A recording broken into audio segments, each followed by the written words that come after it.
If a snake bites you, do you stop to ask it why?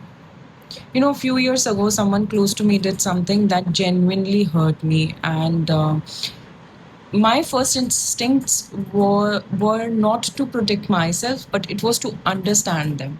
Why they did what they did. What were they going through? What pain made them act that way? And I spent weeks building a case for their behavior. Whereas, meanwhile, I was still bleeding. And one day, my friend just said something to me that stayed with me for a very long time and made me think, if a snake bites you, do you stop to ask it why? And frankly speaking, I didn't have an answer to it. So today, let's talk about this and why it costs us more than we realize. There is something almost noble about wanting to understand why someone hurt you, because it feels mature, it feels compassionate.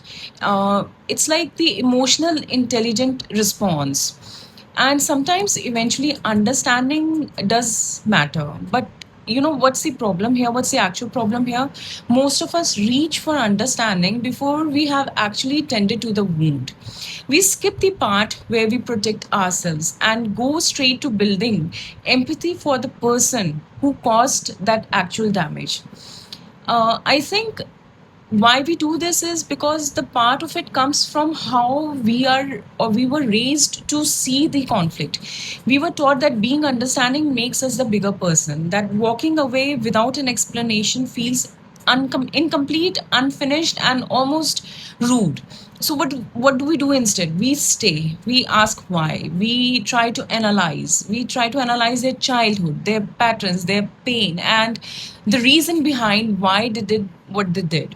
And somewhere in that analysis, we forget the most basic thing, that we are hurt right now.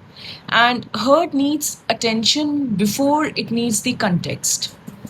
The snake doesn't care why you ask. And this is the most uncomfortable truth about the snake metaphor. It doesn't owe you an explanation. And even if it gave you one, it wouldn't change the venom already in your system. Understanding why doesn't undo the damage that has already been done. It doesn't reverse the bite. It doesn't speed up your healing, and in some cases it actually delays it, because you're so busy building a story around their behavior that you forget how to actually treat your own wounds. And I want to clear something about this, that it's not about you being cold to that person. And this isn't an argument for never understanding people or never having compassion for them or for cutting everyone off the second they hurt you. It's about the sequence, it's about the order. What comes first? Treating your wound should be your priority. Get yourself to safety first. Stop bleeding first.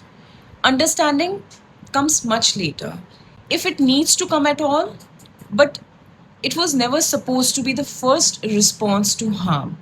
Somewhere along the way, we confused empathy for the person who hurt us with abandoning care for ourselves. And this abandonment shows up everywhere. The friend who betrayed your trust, and you spent months trying to understand their insecurity instead of just stepping back. The partner who hurt you, and you research attachment styles to explain their behavior before you have even let yourself feel angry. Maybe a family member who said something cruel and you immediately reach for the thing that they didn't mean to hurt you instead of acknowledging that it actually hurt. In every one of these cases, the wound, it gets pushed away aside. In favor of a story, it's easier to forgive the other person than to give yourself permission that you are actually hurt. So, what does it actually look like to treat the wound first? It means allowing yourself to feel the hurt without immediately rushing to explain it why. It means creating distance if you need it before deciding anything about reconciliation. It means asking, what do I need to do now, before you ask, why did they do that? The why can wait. It might even become useful later once you are not bleeding anymore. But it was never supposed to be the emergency response. Survival always comes first. And understanding, if at all it comes after it. So if a snake bites you, you don't stop to ask it why. You move, you get the help, you save yourself. And the same applies to people. Not every wound needs an explanation before you tend to it. Some bites just need you to walk away and walk away very fast. The reasons, they can wait. Your healing cannot wait. That's it for today. I will see you in the next one. Till then, you take care of yourself and go make another cup of coffee.